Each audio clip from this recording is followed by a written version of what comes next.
ओम नमः सिद्धेभ्य ओम नमः सिद्धेभ्य ओम नमः सिद्धेभ्य मोक्षमार्गस्य नेतारं भेत्तारं कर्म भूभृतां ज्ञातारं विश्वतत्त्वानां वन्दे तद्गुणलब्धये नमः श्रीवर्धमानाय निर्धूतकलिलात्मने सालोकानां त्रिलोकानां यद्विद्यादर्पणायते तज्जयति परम ज्योति समं समस्तैरनन्त पर्यायै दर्पणतल एव सकला प्रतिफलति पदार्थ मालिका यत्र।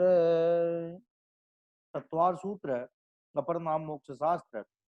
इसमें अपनी चर्चा 14वें सूत्र पर चल रही थी। 14वें सूत्र में बता रहे हैं तदींद्रिया निंद्री निमित्तम, मैंने जो 5 प्रकार के सम्यक ज्ञान की चर्चा की, तो उसमें पहला सम्यक ज्ञान है मति ज्ञान। और वो मति ज्ञान जो है वो इंद्रिय और अनिंद्रिय के निमित्त से उत्पन्न होता है। माने होता तो आत्मा में है और आत्मा के ज्ञान गुण की पर्याय है, लेकिन उस पर्याय में जो निमित्त है, तो सम्यक निमित्त का बोध कराने के लिए यदि वो निमित्त का बोध न कराएं तो हम एन केन किसी को भी है, यदवा तदवा किसी को भी जो है निमित्त मान बैठेंगे। जैसे कि प्रकाश को निमित्त मान लेंगे, उपदेश को निमित्त मान लेंगे, हैं, पदार्थ को निमित्त मान लेंगे, सन्निकर्षता को निमित्त मान लेंगे, वातावरण को निमित्त मान लेंगे, परिस्थिति को निमित्त मान लेंगे, इत्यादि अनेक निमित्तों से उपयोग हटाने के लिए जो है उन्होंने उसका जो सम्यक निमित्त है, एक्चुअल निमित्त है, उसका उद्भावन किया। और वो बताया इंद्रिय और मन के निमित्त से होता है। मन इंद्रियों से भी होता है और मन से भी होता है। अब सवाल ये उठता है कि सभी के इंद्रिय मन से होता है क्या? अब एक इंद्रिय के है, उसके इंद्रिय मन से कैसे होगा? उसके पास तो एक इंद्रिय अकेली है। तो जो मति ज्ञान एक इंद्रिय के होगा वो खाली स्पर्शन इंद्रिय संबंधी मति ज्ञान होगा। उसके मन है ही नहीं, तो मन निमित्त कहाँ से होगा? मन इंद्रिय मन जो है ये अधिकतम निमित्त है इसके। इंद्रिय मन जो है अधिकतम निमित्त है और न्यूनतम निमित्त में खाली इंद्रिय ली जाएगी। कि कम से कम कौन निमित्त होगा? तो कहले कम से कम इंद्रिय ही एक निमित्त होगी। जो जिसके पास जितनी इंद्रिय होगी उसके मति ज्ञान उतनी ही इंद्रिय से होगा। क्या? अब एक बात और विचार करने की है कि मन का काम है हित अहित का विचार करना। क्या मन जो है हित अहित का विचार करता है, क्या हितकारी है का क्या अहितकारी है, इसका विचार जो है वो मन करता है। और चींटी जो है मन से रहित होती है।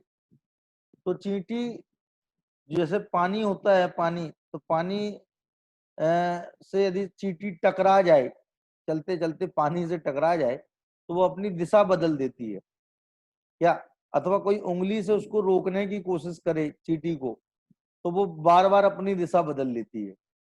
माने उस उंगली को समझ जाती है कि ये रुकावट है और हम बार बार अपनी उंगली को इधर से उधर कर रहे हैं उस चींटी को रोकने के लिए। लेकिन वो चींटी जो है वो इतनी चालाक और चुस्त है कि वो हमारी उंगली को देख करके उस पर उससे वो हट जाती है, वो दूसरी दिशा में चली जाती है। ऐसी 4 इंद्रिय जीव के साथ भी ऐसी होता है?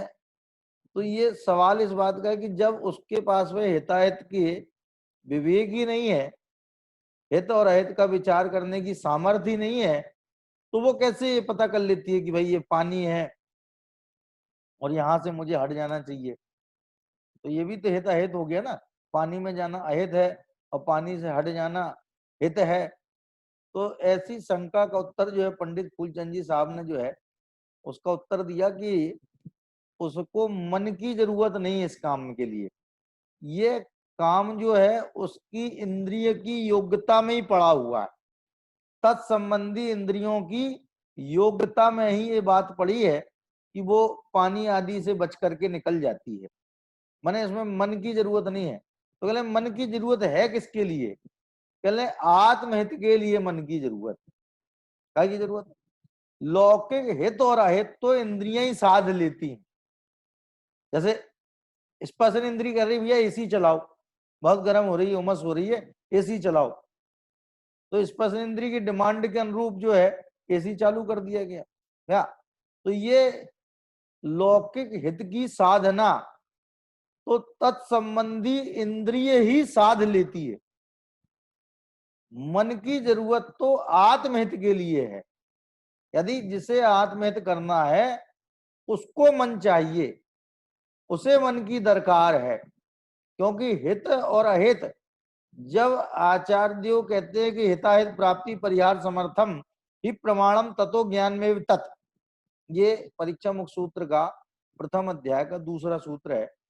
उसमें लिखा है हित अहित हिताहित प्राप्ति परिहार समर्थम। तो हित प्राप्ति अहित परिहार, हित की प्राप्ति और अहित का परिहार माने अहित को हटाना, ये दोनों ज्ञान से ही संभव होते हैं, इसलिए ज्ञान ही प्रमाण है। तो वहां जब भी हित अहित की बात करते हैं तो वहां मुख्यतः आत्महित से ही है और लौकिक हित की बात नहीं है। क्योंकि आत्महित ही हित है और लौकिक हित भी अहित ही है।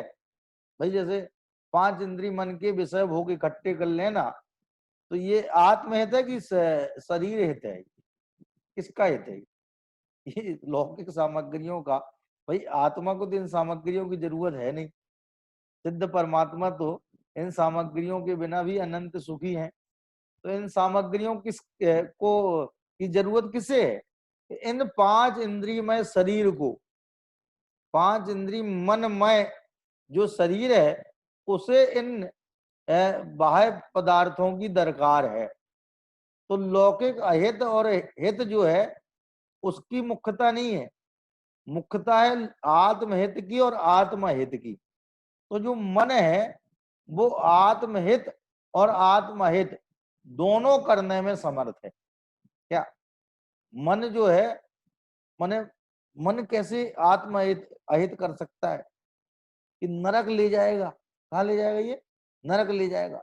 और उदाहरण, प्रसिद्ध उदाहरण आता है तंदुल मत्स्य का, कि वो जो 1000 योजन लंबा, 500 योजन चौड़ा और 250 योजन मोटा मगरमच्छ है, जो कि स्वयंभू रमण समुद्र के मध्य में रहता है।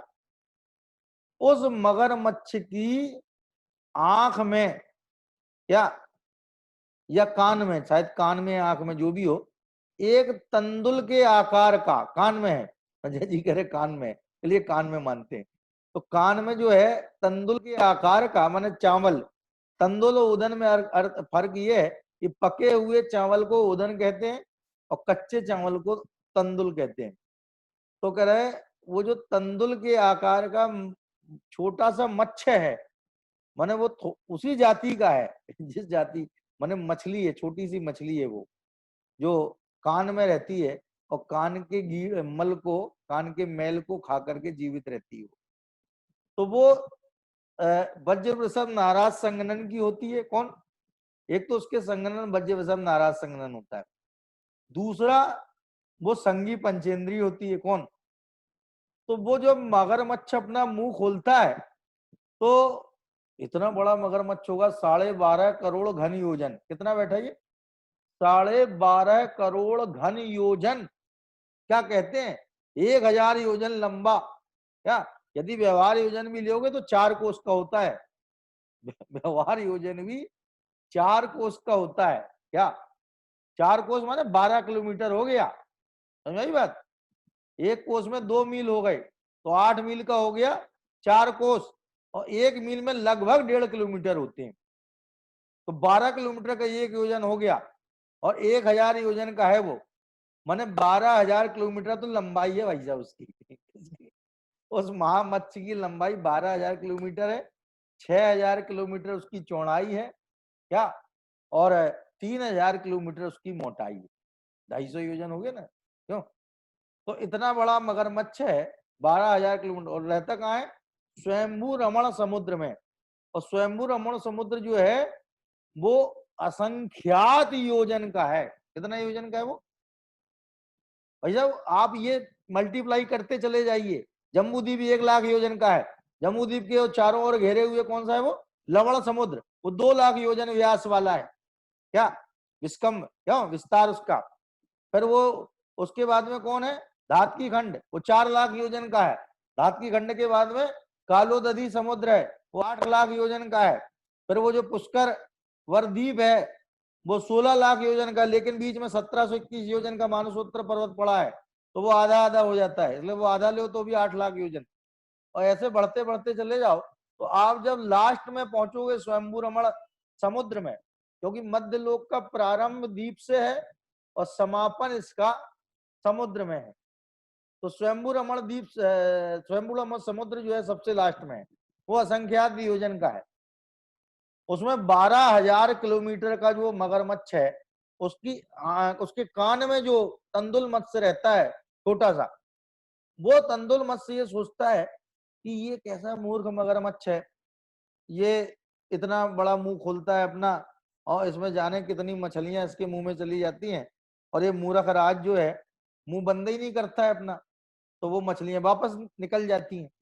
क्या मैं यदि इसकी तरह होता तो इन सारी मछलियों को निकल जाता। अब बताओ, वो मन ही तो था जिसने उससे इतना पाप करवा दिया। क्या वो कौन सा उसने एक मछली का भी घात किया है, कौन सा एक मछली को भी मारा है, लेकिन उसने मन में जो भाव किए, वो भाव से वो उसी सप्तम नरक में जाता है जिसमें वो महामच्छ जाता है। अरे महामच्छ मर के सप्तम नरक को प्राप्त होता है, जो कि संख्यातों मछलियों को खा जाता है। और वो जो तंदुल मत्स्य है वो भी 7वें नरक को प्राप्त होता है। इसका मतलब क्या है, एक ने तो द्रव्य हिंसा की और भाव हिंसा की, तो उसको जो है 7वां नरक मिला, और एक ने द्रव्य हिंसा बिल्कुल नहीं की लेकिन भाव हिंसा मन से की, तो उसको भी 7वां नरक मिला। इसका मतलब ये मन जो है ये आत्महित भी जबरदस्त कर सकता है, मन हमें निगोद पहुंचा सकता है और मन हमें मोक्ष पहुंचा सकता है। यदि इस मन के माध्यम से तत्व निर्णय कर लिया जाए, क्या मन का सदुपयोग कर लिया जाए, तो मोक्ष मार्ग प्रशस्त हो जाएगा कि नहीं प्रशस्त हो जाएगा। इसलिए मन जो है बहुत ही क्रियाशील है और बहुत ही सशक्त और समर्थ है, चाहे वो निगोद ले जाने में और चाहे मोक्ष ले जाने में। यदि सम्यक मार्ग पर आरूढ़ होए तो मोक्ष मार्ग प्रशस्त कर दे, और यदि मिथ्या मार्ग पर आरूढ़ हो जाए तो निगोद पहुंचा दे। केवली श्रुत संग देव अवर्णवादो दर्शन मोहस्य, केवली श्रुत संग और देव का वर्णवाद करने वाला जीव मन ही वाला होगा, बिना मन वाला तो वर्णवाद करेगा नहीं। असंगी पंचेंद्री कभी देव शास्त्र गुरु का अपमान नहीं कर सकते। क्या यदि पतंगा जो है भगवान के माथे पे जाके बैठ गया है तो उसने भगवान का अपमान नहीं किया है, क्योंकि अपमान करने के लिए अपमान करने का भाव चाहिए। जब तक अपमान करने का भाव नहीं होगा तब तक अपमान किया ऐसा नहीं कहा जा सकता है। तो वो जो केवली स्रोत संग और देव का वर्णवाद कर रहा है वो कोई मन ही वाला तो है ना, और वो मन वाला निगोद पहुंच जाता है। क्या और मन ही वाले तत्व ज्ञान को प्राप्त करके तत्व निर्णय करके मोक्ष मार्ग प्रशस्त करके मोक्ष चले जाते। तो बताओ, मन का सामर्थ्य और मन की सशक्तता और मन की शक्ति का यदि अपन विचार करें तो कितनी जबरदस्त है ये मन की ताकत। क्या इसलिए कहा है, मन के मते न चालिए मन पाजी बेईमान, और पल पल दगा यो देवसी करसी बहु हैरान। यदि मन के हिसाब से हम लोग चलने लग जाएंगे तो मन तो बड़ा पाजी है, बड़ा बेईमान है। क्या ये पल पल दगा देगा और बहुत हैरान करने वाला है। मन के हिसाब से जो लोग चलते हैं, ये क्या कहे साहब आज मन नहीं है, क्या है ये आज मन नहीं है, ये सब वो जो स्वाध्याय करने का आज मन नहीं है, तो इसका मतलब क्या हो गया कि तुम मन के हिसाब से चल रहे हो, मन के गुलाम हो गए। ज्ञान की सुनना है कि मन की सुनना है। हम लोग ज्ञान की सुनेंगे तो स्वाधीन स्वतंत्र होते चले जाएंगे, और मन की सुनेंगे तो पराधीन और परतंत्र होते चले जाएंगे। जितने लोग मन के गुलाम है, मन के अधीन है, बताओ वे कालांतर में जो है गहन पराधीनता को प्राप्त हो जाते, नहीं प्राप्त हो जाते। और जो ज्ञान की सुनते हैं, ज्ञान को मुख्य करते हैं, ज्ञान को ऊर्ध्व करते हैं, वे लोग कालांतर में स्वातंत्र को प्राप्त कर जाते हैं। इसलिए जो इंद्रियों और अनिंद्रिय के निमित्त से होने वाला जो मति ज्ञान है, ये मति ज्ञान रूपी अरूपी दोनों का वेदन करता है। रूपी पदार्थ को भी जानता है और अरूपी पदार्थ को भी जानता है। अरूपी को जो है धर्म धर्म आकाश काल ये सब अरूपी है, आत्मा रूपी है। तो इन सबको जानने का काम कौन करता है? कि मन करता है। क्या मति ज्ञान जो है इसी से उत्पन्न होता है? किससे? मन से। माने ये जो है भाव मन है, कौन सा? माने जो आत्मानुभूति है वो क्या है? टोडरमल जी साहब ने तो रहस्यपूर्ण चिट्ठी में, मोक्ष प्रकाशक की लास्ट में दी ना, जो रहस्यपूर्ण चिट्ठी जो उनने मुल्तान वालों को लिखी थी, क्या उसमें उन्होंने लिखा है कि ये आत्मानुभूति मन जनित है। क्या लिखा है? मन जनित है। बस ये कि मन जो है विकल्पों को भी पैदा करता है और वही मन जो है निर्विकल्पता भी लाता है। भाई साहब, मन की इतनी अनिवार्यता नहीं होती तो आचार्य ये बात लिखते ही नहीं कि संगी पंचेंद्री को ही सम्यक दर्शन हो सकता है, असंगी तक के जीवों को सम्यक दर्शन नहीं हो सकता, किसी कीमत पर नहीं हो सकता। क्या इसका मतलब ये है कि सारा काम मन में ही होना है, मन में विचार करना है, मन में चिंतन करना है, मन में निर्णय करना है। हम कोई लौकिक निर्णय भी करते हैं तो आंख से निर्णय करते हैं कि कान से निर्णय करते हैं? लोग कहते हैं भैया देखो मन से निर्णय करके देख लो, मन से विचार करके देख लो। कि कोई कहता आंख से विचार करके देख लो, नाक से निर्णय करके देख लो। ऐसा कोई बोलता है क्या? माने जो जिसका काम नहीं है उसके बारे में नहीं कहता कोई। मन का काम है निर्णय करना, चाहे वो गलत निर्णय करे और चाहे सही निर्णय करे, लेकिन निर्णय तक पहुंचना मन का काम है। निर्णय तक पहुंचने की प्रक्रिया किसी भी इंद्रिय से संभव नहीं है। किसी इंद्रिय में इतनी पावर नहीं है, क्या चाहे वे चक्रवर्ती की इंद्रियां ही क्यों ना हो, चाहे वे गणधर परमात्मा की इंद्रियां क्यों ना हो, हैं जिनका उत्कृष्ट विषय है, जो उत्कृष्ट विषय को ग्रहण करती हैं, वे इंद्रियां भी मन का काम नहीं कर सकती। मन का काम तो निर्णय करने का है और वो सिर्फ मन ही कर सकता है। इसलिए मन जो है वो इंद्रिय मन के निमित्त से होने वाला जो मति ज्ञान है, वो मति ज्ञान पूर्वक जो श्रुत ज्ञान होता है, उस मति ज्ञान पूर्वक जो श्रुत ज्ञान होता है, वो श्रुत ज्ञान जो है वो आत्मानुभूति का कारण होता है। और आत्मानुभूति को भी श्रुत ज्ञान प्रमाणम कहा है। क्या कहा है? श्रुत ज्ञान प्रमाणम। आत्मानुभूति क्या है? श्रुत ज्ञान प्रमाण है। और क्या है? तो कह रहे हैं ये जो इंद्रिय मन से होने वाला ज्ञान मति ज्ञान है, इस मति ज्ञान में इंद्रिय मन की खाली निमित्तता है, उपादान पना इसका नहीं है। ये तद इंद्रिय इंद्रिय निमित्तम। अब इसके बाद में उस मति ज्ञान के भेद प्रभेद बता रहे। क्या? तो अगले सूत्र में कहा अवग्रहे हावाय धारणा। हाँ जी अजय जी बताइए।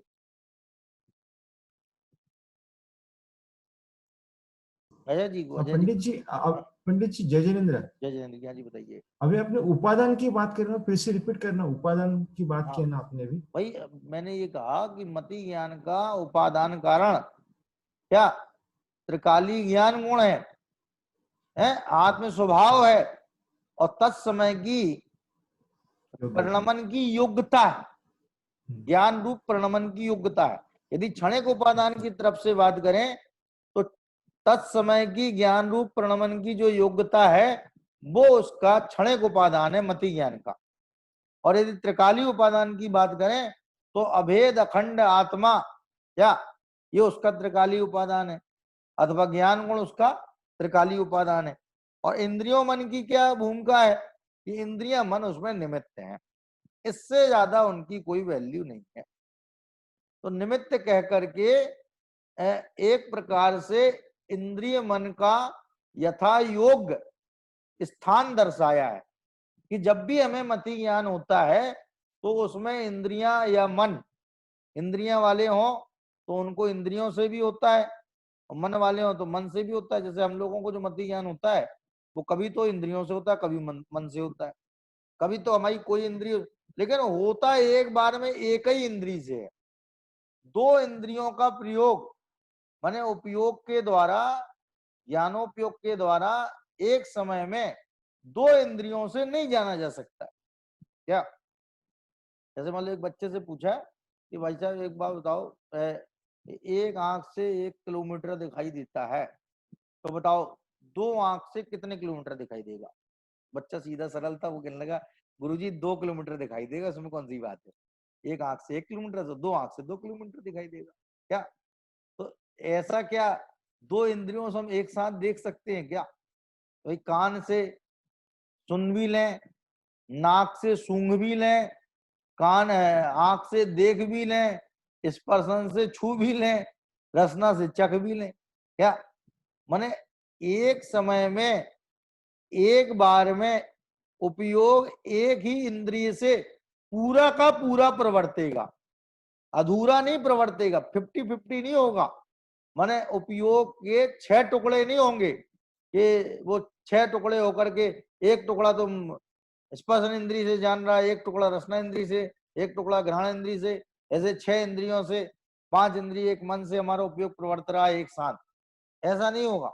जब हम सुनेंगे तो देखेंगे नहीं, देखेंगे तो सुनेंगे नहीं, जब छुएंगे तो देख नहीं पाएंगे, सुन नहीं पाएंगे। कहने का आशय ये है कि ये जो उपयोग है वो एक बार में एक ही इंद्रिय द्वार से प्रवर्तता है, अन्य द्वार उस समय क्या ओपन नहीं होते, क्या उस समय क्लोज रहते हैं अन्य द्वार। तो कह रहे ये अवग्रह यह अवग्रहे हावाय धारणा। क्या एक ने जो इसका अर्थ किया, हे अवग्रह अवाय को यह और अवाय को धारण करो, क्या अर्थ कर दिया उसने, हे अवग्रह यह और अवाय को धारण करो, जबकि ये अर्थ नहीं है। अवग्रह यह अवाय और धारणा, इस प्रक्रिया पूर्वक मति ज्ञान संपन्न होता है।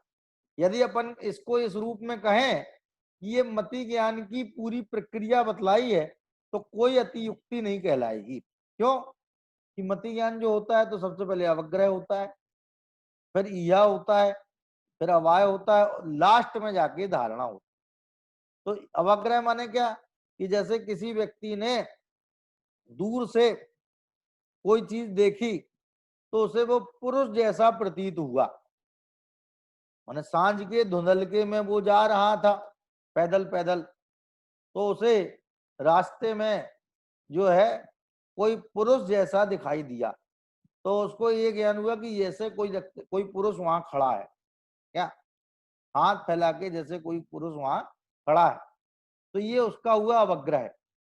फिर उसने जो है इस बात पे विचार किया कि ये पुरुष ही है कि स्थाणु है, स्थाणु व पुरुषो वा, स्थाणु माने फूंट, बगैर फूल पत्ती का जो वृक्ष है बिल्कुल सूखा हुआ है, दो डाल उसके ऐसे निकले हुए हैं जैसे कोई हाथ फैला के खड़ा हो, तो वो उसको नाम है स्थाणु। तो कह रहा है ये स्थाणु है कि पुरुष है, ऐसी जो जिज्ञासा हुई, इस जिज्ञासा का नाम है ईहा। और अवाय क्या है कि फिर वो नजदीक पहुंचा तो उसने जो भेद पुरुष में माने ये तो हिल भी नहीं रहा है, डुल भी नहीं रहा है बिल्कुल, और उसे बिल्कुल प्रतीति हो गई कि अरे ये तो वृक्ष ही है, वृक्ष का ठूंठ ही है, ये पुरुष पुरुष नहीं है, ये वृक्ष का ठूंठ ही है। तो इस प्रकार का जो मति ज्ञान हुआ उसका नाम है अवाय। और फिर कालांतर में उस बात को नहीं भूलने की योग्यता, माने वो बात कालांतर में वो ना भूले, ऐसी योग्यता का नाम है धारणा। माने कोई चीज अपन अपनी धारणा में जब ले लेते हैं तो हम उसे भूल नहीं पाते हैं।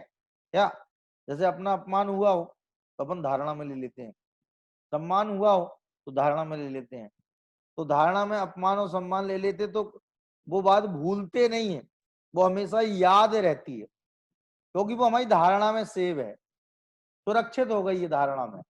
तो कह रहे ये जो मति ज्ञान है ये अवग्रह यह अवाय धारणा पूर्वक होता है। इस अवग्रह के भी पहले, इस अवग्रह के भी पहले एक दर्शनोपयोग होता है जिसका नाम है सामान्य प्रतिभास, सामान्य अवलोकन। दोनों ही शब्द मिलते हैं, सामान्य अवलोकन, सामान्य प्रतिभास, क्या, या निराकार दर्शन, निराकार देखना। तो कह रहे सत सामान्य का जो अवलोकन है या सत सामान्य का जो प्रतिभास है उसका नाम है दर्शनोपयोग। और वो इतना सडनली हो जाता है कि अपने पकड़ में ही नहीं आता। अरे अपन लोगों को तो अवग्रह भी पकड़ में नहीं आता, सीधे यह पकड़ में आती है। और कई बार बार तो अवग्रह यह इतनी फटाफट हो जाते हैं, सीधे अवाय हो जाता है, सीधे निर्णय हो जाता है। सामने कौन है उसका सीधे निर्णय हो गया। अब वो जो निर्णय हुआ है उसके पीछे तीन चीजें काम की हैं, दर्शनोपयोग, अवग्रह और ईहा। लेकिन वो इतने फटाफट, इतने त्वरा, माने इतनी जल्दी से वो हुए हैं कि वो हमें पता ही नहीं चलता कि हम इतनी प्रक्रिया संपन्न करके अवाय तक पहुंच गए। फिर जिस बात का अपन ने निर्णय कर लिया उस बात को कालांतर में नहीं भूलना, तो कल नहीं भूलने रूप जो योग्यता है उस योग्यता का नाम है धारणा। क्या, तो धारणा में जो बात चली जाएगी वही स्मृति में आएगी। जैसे गाय होती ना, वो दिन भर चरने का काम करती है, दिन भर उसने चरा। क्या, देखने वालों को लगता है इन लोगों की, पशुओं की क्या आहार संज्ञा प्रबल होती है, मनुष्य इतना नहीं खा सकता जितने गाय भैंस आदि खा लेते हैं। इनकी आहार संज्ञा, मनुष्य की भी चार संज्ञा है, आहार निद्रा भय मैथुनंच सामान्य में तत् पशु भी नराणाम धर्मो ही तेसा अधिको विशेषो धर्मेण ही ना पशु भी समाना। तो वहां तो वो लिखा है, अपने लगा आहार है, निद्रा भय और परिग्रह। क्या, तो ये जो संज्ञा है, ये संज्ञाएं जो हैं उसमें उनके आहार संज्ञा प्रबल है और उस प्रबल आहार संज्ञा की वजह से दिन भर चरते रहते हैं। लेकिन जब वे रात में बैठते हैं तो रात में बैठ करके उसकी जुगाली करते हैं, माने जो माल ट्रांसफर किया है पेट में उसे रिकॉल करते हैं और रिकॉल करके उसे बाकायदा चबा करके फिर पुनः वहीं पहुंचा देते हैं। तो वो कह रहे हैं कि किसको वो रिकॉल कर पाएंगे, जो खाया होगा उसी को तो रिकॉल करेंगे, जो नहीं खाया होगा तो पहले नहीं करेंगे। तो कह रहे हैं जिसको हमने धारणा में लिया होगा उसी को हम याद भी कर पाएंगे, और जिसको हमने धारणा में लिया ही नहीं है, धारणा में जो बात हमारे आई ही नहीं है, तो उसे हम कैसे याद कर सकते।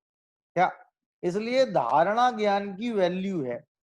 क्या, अवाय ज्ञान तो निर्णीत, निर्णीत निर्णय का नाम अवाय है, लेकिन निर्णीत पदार्थ को नहीं भूलना, क्या, उसका नाम धारणा है। तो कह रहे ये जो धारणा ज्ञान है, इस ज्ञान में यदि कोई चीज पहुंच जाए तो वो संस्कारित हो जाती है और वही संस्कार कालांतर में काम आते हैं। माने संस्कारों की बड़ी वैल्यू है। कब कौन से संस्कार पढ़ते हैं इस बात का बोध नहीं होता, लेकिन संस्कार पढ़ते रहते हैं, पढ़ते रहते हैं। कोई ना कोई चीज धारणा में जाती रहती, जाती रहती, जाती रहती है और वही चीज बाद में याद आ जाती है। क्या, अब जो जिसकी धारणा में पहुंच जाती है उसको वो चीज याद आ जाती है और वो दूसरे की धारणा में नहीं गई। गए तो वो दोनों लोग साथ ही में थे, मिले तो वो लोग उस व्यक्ति से साथ ही में थे, एक को उसका चेहरा याद रह गया, एक को नहीं रहा। और वो व्यक्ति दोबारा टकरा जाए तो वो दूसरा तो पहचान जाता है, अरे भाई साहब आपसे मिलने आए थे, हाँ हमें याद है आप आए थे। और दूसरे कहते अपन कब गए दिन की यहाँ पे, मैं पूछ रहा अपन कब गए थे, माने वो गया था मिला था लेकिन उसने उस बात को धारणा में नहीं लिया। तो कह रहे हैं वैल्यू किसकी है कि जो धारणा में हो। जैसे तत्व ज्ञान है, तत्व ज्ञान को हमने सुन लिया, क्या, उसकी अवग्रह हो गया, ईहा हो गई और अवाय भी हो गया, लेकिन हमने धारणा में नहीं लिया। तो हमने उसे गैर जरूरी समझा, उसकी जरूरत नहीं महसूस की, क्या, गरज नहीं थी हमें उस बात की, तो हमने उसे धारणा में नहीं लिया। तो बताओ जब मरण समय आएगा और कोई कुछ सुनाने वाला नहीं होगा, अरे सुनाने वाला मिल भी गया मान लो, लेकिन यदि हम सुनने लायक पोजीशन में रहे या नहीं रहे, कानों ने जवाब दे दिया, आंखें पथरा गई, क्या, तो ये हो नहीं सकता है, इसलिए बहुत हो सकता है। तो कहने लगे जो हमने धारणा में लिया होगा वो ही हमें उस समय शांति, सुख शांति प्रदान करेगा। वही हमारी आकुलता और क्लेश का नाश करेगा। और जो हमने धारणा में यदि तत्व ज्ञान को नहीं लिया है तो बताओ वो तत्व ज्ञान सुन करके भी हमारे लिए कोई काम नहीं आएगा कि नहीं आएगा? आएगा। इसलिए वो कह रहे हैं धारणा ज्ञान की बड़ी वैल्यू है। अवग्रह, ईहा, अवाय और धारणा, इन चारों प्रकार की प्रक्रिया से गुजर करके मति ज्ञान संपन्न होता है। माने मति ज्ञान की जब उत्पत्ति होती है तो वो इन चारों प्रक्रिया से गुजर जाता है, तब मति ज्ञान की उत्पत्ति कही जाती है। अब वो मति ज्ञान जो है कई बार जो है अवाय तक आकर के रुक जाए तो वहीं तक का रह जाएगा मति ज्ञान, या फिर वो ईहा होकर के रह जाए। क्या, जैसे मान लो किसी ने कोई चीज गिराई और जब वो चीज गिर गई तो उसमें से कोई आवाज हुई, ध्वनि उत्पन्न हुई, तो ध्वनि जो उत्पन्न हुई उस ध्वनि को हमने सुना, वो ध्वनि को सुना तो उसका अवग्रह होकर के रह गया। हम अपने काम में लग गए, हमें कोई उस बात को सोचने की जरूरत ही महसूस नहीं हुई कि वो चीज क्या गिरी थी। क्या, वो क्या चीज गिरी थी? तो बताओ, वो यह भी नहीं उस बात की, तो माने हमने जानने की जिज्ञासा भी नहीं पैदा की कि ये क्या है, किस चीज की आवाज थी ये, तो वो आवाज अवग्रह होकर के रह गया। और किसी चीज की आवाज हुई, हमें जानने की जिज्ञासा भी हुई, अगले पल ही हमने कहा अपने को क्या करना, जान दो, तुमसे क्या मतलब है, गिरी होगी कोई चीज, गिरती रहती है तमाम चीजें, हम क्या क्या क्या देखते रहेंगे क्या? तो वो हमने उसको ऐसा छोड़ दिया। तो हम यह तक तो हुआ लेकिन उसका कन्फर्मेशन नहीं हुआ। देखो कन्फर्मेशन का नाम है अवाय। कोई चीज कन्फर्म हो जाए, पक्की निर्णीत हो जाए, उसका नाम है अवाय। लेकिन वहां तक पहुंचे ही नहीं, तो कह रहे जो ज्ञान अवग्रह यह तक गया, क्या वो तो बिल्कुल ही बेकार का है, वो तो किसी काम का नहीं है। लेकिन जो अवाय तक मन निर्णय तक आ गया वो फिर भी काम का है। और कह रहे जो धारणा में आ गया वो तो बहुत ही काम का है। ये समझ लो, पराई बात को अपना बनाना हो, पराई बात को अपना बनाना हो तो उसे धारणा में लेना लाजमी है। यदि वो हम धारणा में नहीं लेते हैं तो पराई बात पराई रह जाएगी। क्या, ये शास्त्र की बात है, अब शास्त्र में हमने पढ़ी लेकिन हमने उसको अपनी धारणा में नहीं लिया, तो वो शास्त्र की रह गई, हमारी नहीं बन पाई। हमें उसे अपना बनाना है, इसके लिए नितांत आवश्यक है कि हम उस बात को धारणा में लें। अब देखो ये आपके सामने ये आ गया है दर्शन और अवग्रह में अंतर। तो इसमें जानना निर्विकल्पक होता है दर्शन में, और दर्शनावरण कर्म का क्षयोपशम निमित्त होता है। क्या होता है? दर्शनावरण कर्म का क्षयोपशम निमित्त होता है। पहला है इसमें जानना निर्विकल्प होता है, अवग्रह में सविकल्प होता है। निर्विकल्प माने निराकार और सविकल्प माने आकार भाषित हुए हैं। और दर्शनावरण कर्म का क्षयोपशम जो है वो दर्शन में दर्शनावरण कर्म का क्षयोपशम निमित्त है, और इसमें मति ज्ञानावरण कर्म का क्षयोपशम निमित्त है। क्योंकि अवग्रह मति ज्ञान का भेद है और दर्शन जो है वो दर्शनोपयोग है। क्या, जैसे कि उसी दिन जन्मे बालक के पहली बार नेत्र खोलने पर विशेष शून्य प्रतिभास।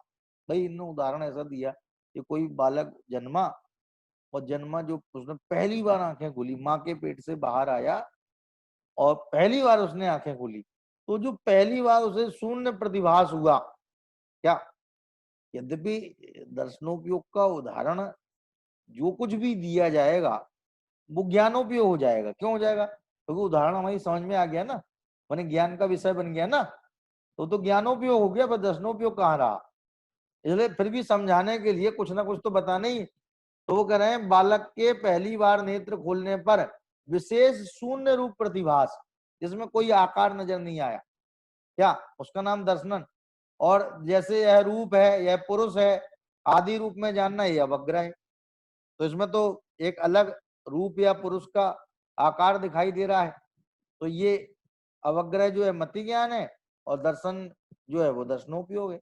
अब यह क्या है कि अवग्रह से जाने हुए पदार्थ में विशेष जानने की जिज्ञासा या इच्छा का होना ईहा कहलाता है। ईहा शब्द का शाब्दिक अर्थ ही इच्छा होता है। हम लोगों ने निरीह शब्द सुना है। निरीह माने होता है निर्वांछक या निरीक्षुक, जिसको कोई इच्छा नहीं है, वो निरीह है, माने ईहा से रहित है। ईहा माने इच्छा। तो करे जानने की जिज्ञासा या इच्छा, उसका नाम है ईहा ज्ञान। जैसे मान लो आकाश में पंक्ति जा रही है पक्षियों की, सफेद पंक्ति को देख करके है ये मन में जिज्ञासा हुई, क्या पता ये ध्वजा है, पताका है कि बगलों की पंक्ति है। तो ऐसी जो जिज्ञासा पैदा हुई, इसका नाम है ईहा ज्ञान। और अवाय क्या है कि विशेष चिन्हों के द्वारा, अवाय की परिभाषा न्याय दीपिका में लिखी है, भाषादि विशेष निर्ज्ञानात् याथात्म अवगमनम अवाया, कि भाषा आदि के विशेष निर्ज्ञान से, जैसे कि एक दक्षिण का व्यक्ति था, एक तो बहुत ही वो सांवले कलर का था क्या, दूसरा वो लुंगी पहने हुए था, तीसरा जो है उसने जब बोला तो कहने लगे यहाँ का पानी बहुत ठंडा है। तो हमने सुना ठंडा है, हमने ठंडा क्या होता है, ठंडा होता है, ठंडा बोल रहा है ये, लेकिन समझ में आ गया ये तो दक्षिण का है। तो भाषा आदि विशेष निर्ज्ञानात्, भाषा आदि का या उसकी वेशभूषा का या उसके चेहरे मोहरे का क्या, उसका विशेष ज्ञान होने पर जो यथार्थ का अवगमन है, माने यथार्थ का निर्णय है, उस निर्णय का नाम अवाय। तो कह रहे हैं विशेष चिन्हों के द्वारा पदार्थ का निर्णय कर लेना, ये अवाय कहलाता है। जैसे पंखों के हिलने से, पंखों के हिलने से तथा ऊपर नीचे होने से यह बगुलों की पंक्ति ही है, यह निर्णय कर लेना। माने पताका नहीं है, ये बगुलों की पंक्ति है। ऊपर नीचे हो रहे थे वो बगुले, उनके पंख हिल रहे थे, तो पंखों के हिलने से पता लगा, ऊपर नीचे होने से पता लगा ये बगलों की पंक्ति है, कोई पताका पताका नहीं है। तो ऐसा जो यथार्थ बोध हुआ, यथार्थ निर्णय हो गया उस पदार्थ के, यथार्थ माने पदार्थानुसारम अर्थानुसारम यथार्थम, जो पदार्थ है उसके अनुसार उसका ज्ञान हो गया, जैसा पदार्थ है वैसा उसका ज्ञान हो गया, तो इसका नाम है अवाय नाम का ज्ञान। ये भी मति ज्ञान है। तो इस तरह से पहला हुआ अवग्रह, फिर ईहा और फिर अवाय, और फिर जो हमने निर्णय कर लिया उसे हम कालांतर में नहीं भूलें। इसके लिए क्या करें, बार बार उसी चीज को दोहराएं, लगातार दोहराएं, कई बार दोहराएं, तो वो बात अपनी धारणा में चली जाएगी। तो इसका नाम है धारणा ज्ञान। तो ये अपन ने जो है अवग्रह या अवाय धारणा की चर्चा की है, इसी की चर्चा और अपन आगे करेंगे। जय जिनेन्द्र।